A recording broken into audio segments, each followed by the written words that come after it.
Baik. Assalamualaikum warahmatullahi wabarakatuh. Waalaikumsalam warahmatullahi wabarakatuh. Baik teman-teman semua, apa kabarnya hari ini? Baik ya? Alhamdulillah baik, Pak. Alhamdulillah baik ya. Kita akan melanjutkan di pembelajaran atau di kelas media dan sumber belajar anak usia dini ini. Namun sebelum itu kita berdoa terlebih dahulu. Berdoa mulai. Selesai. Baik. Hadir ya semuanya. Haya ada ya, Haya. Pak. Ada Intan ada ya. Ada, Pak. Intan ada. Oke, Siti. Ada, Pak. Ada Dina.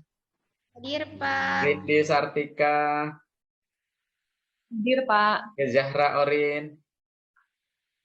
Hadir, Pak. Ya, Alfi. Hadir, Pak. Oke, baik. Siapa yang belum disebutkan? Sudah semua ya? Sudah, Oke. Pak. Oke, sudah semua. Baik, teman-teman semua.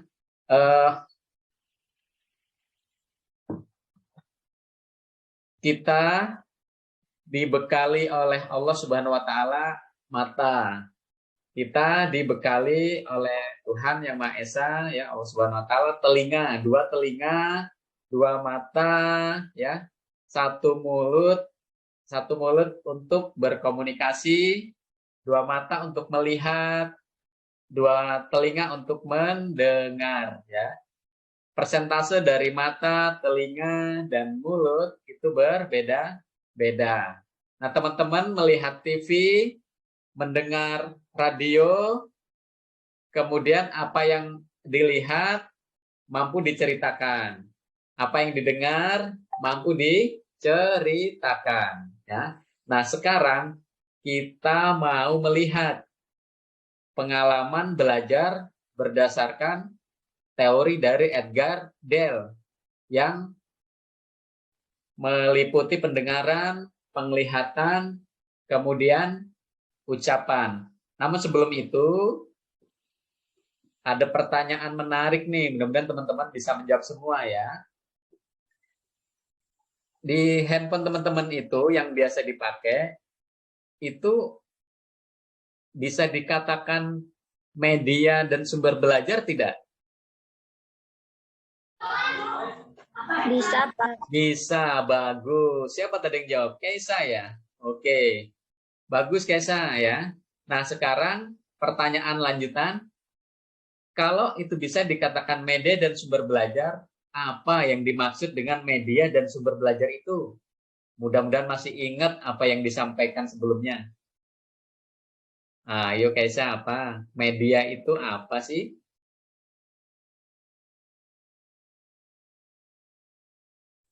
Ayo, Kaisa masih di mute ya?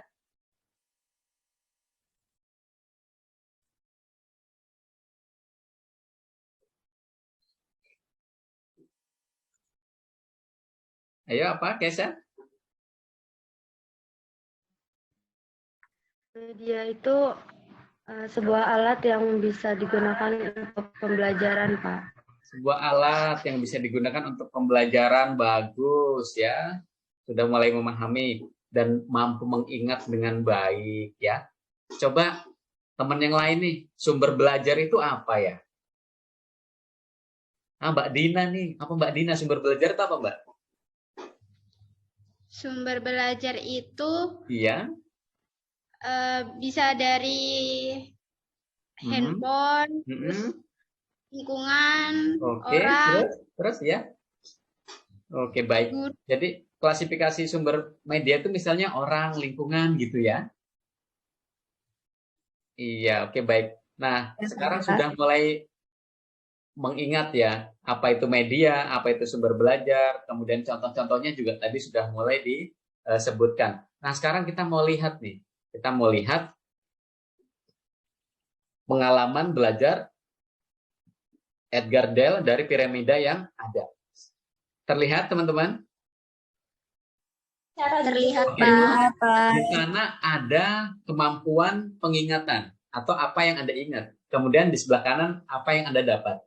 Ada belajar aktif, ada belajar pasif.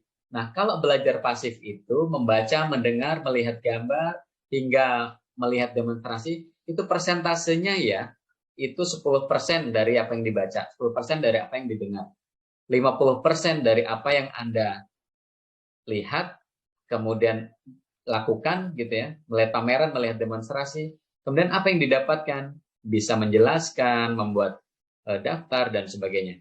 Yang belajar aktif tuh, apa yang dikatakan, apa yang Anda tuliskan, itu mampu Anda peroleh sebesar 70% ya. Kemudian 90% jika selain Anda melakukan, selain Anda mengatakan, menuliskan, tapi Anda juga melakukan dengan baik gitu ya. Itu persentasenya 90%. Contohnya seperti apa kira-kira?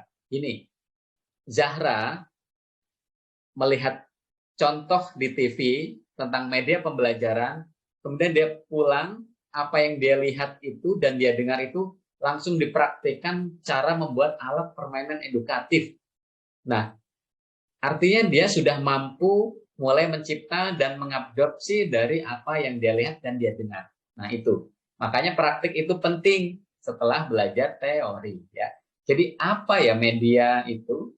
Kita lihat dari ICT itu mengatakan bahwa media itu sarana komunikasi. ICT mengatakan media itu adalah segala bentuk dan saluran yang digunakan oleh proses untuk penyaluran pesan. Nah, sementara media pembelajaran sendiri menurut Scrum, Break, kayaknya ya, itu dia mengatakan itu adalah teknologi, itu adalah alat, itu adalah jenis komponen untuk lingkungan pembelajaran bagi siswa agar bisa terangsang pembelajarannya. Makanya ada teori stimulus respon, ada teori behavior gitu ya. Itu tidak lepas dari media dan sumber belajar.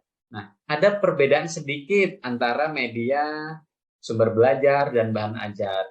Nah, sumber belajar itu adalah segala macam bentuk bahan ajar yang bisa dipakai ya untuk ngasih informasi ke siapa? Ke siapa saja ya. Berbagai macam keterampilan yang akan disampaikan. Nah, sementara bahan ajar ini adalah bagian kecil dari sumber belajar gitu ya. Nah, ini adalah perbedaan. Sumber belajar itu adalah bahan mentah, bahan ajarnya itu adalah bahan siap saji gitu. Kalau Mbak Siti Aisyah mau masak, ngambil bahan-bahannya dari mana? Misalnya dari lingkungan, mau dijadikan apa? Sayur asam misalnya. Nah, itu dia ada sumbernya, ada bahannya, jadilah itu. Bisa diolah, bisa dimasak, bisa dimakan bersama-sama gitu ya. Nah, ini adalah jenis-jenis dari lingkungan atau dari sumber belajar. Nah, lingkungan itu masuk salah satu sebagai sumber belajar. Ada berapa itu Mbak Zahra ya? Coba itu Mbak Zahra. Ada 6, Pak. Ada 6 jenis sumber belajar. Coba dibaca dulu Mbak Intan apa saja itu sumber belajarnya.